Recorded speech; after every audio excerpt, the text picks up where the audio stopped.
Alaikum. Peace to you all. My name is Saba Ahmed. I'm a law student at American University.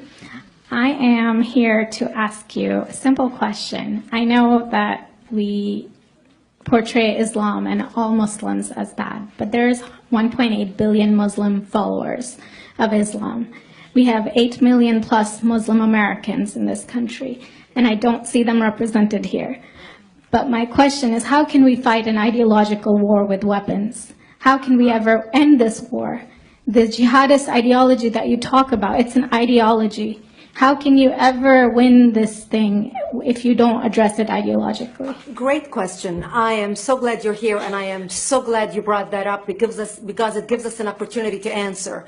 What I find so amazing is since the beginning of this panel, which we are here about Benghazi attack against our people, not one person mentioned Muslims. We are here against Islam, or we're launching war against Muslims. We are here to discuss how 4 Americans died and what our government is doing. We were not here to bash Muslims. You were the one who brought up the issue about most Muslims, not us.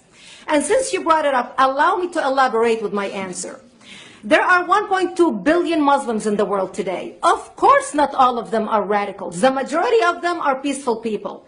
The radicals are estimated to be between 15 to 25%, according to all intelligence services around the world. That leaves 75% of them peaceful people. But when you look at 15 to 25% of the world Muslim population, you're looking at 180 million to 300 million people dedicated to the destruction of Western civilization. That is as big as the United States. So why should we worry about the radicals, 15 to 25%?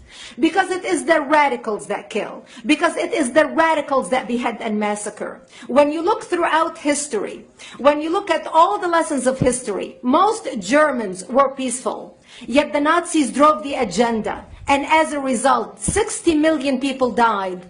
Almost 14 million in concentration camps. 6 million were Jews. The peaceful majority were irrelevant. When you look at Russia, most Russians were peaceful as well. Yet the Russians were able to kill 20 million people. The peaceful majority were irrelevant. When you look at China, for example, most Chinese were peaceful as well. Yet the Chinese were able to kill 70 million people. The peaceful majority were irrelevant. When you look at Japan prior to World War II, most Japanese were peaceful as well. Yet Japan was able to butcher its way across Southeast Asia, killing 12 million people, mostly killed with bayonets and shovels. The peaceful majority were irrelevant. On September 11th in the United States, we had 2.3 million Arab Muslims living in the United States.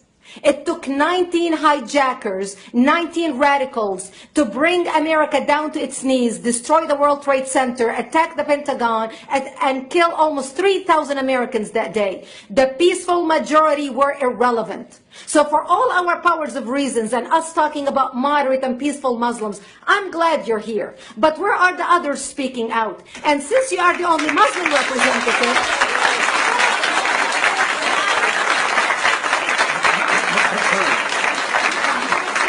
applause till the end.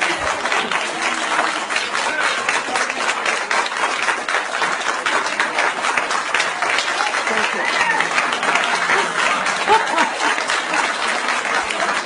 Thank you. And since you're the only Muslim representative in here, you took the limelight instead of speaking about why our government, and I assume, are you an American?